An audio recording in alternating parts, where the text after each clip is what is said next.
You ask Tiger to solve. This deals with linear equations with one unknown. The final result is h equals -1/3.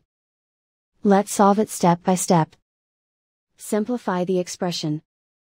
Group like terms. Simplify the arithmetic. Group all constants on the right side of the equation. Add 3 to both sides. Simplify the arithmetic.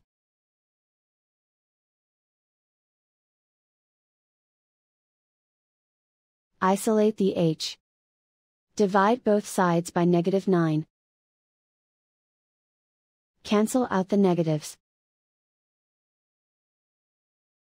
Simplify the fraction. Move the negative sign from the denominator to the numerator.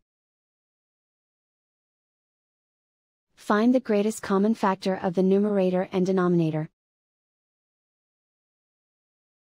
Factor out and cancel the greatest common factor.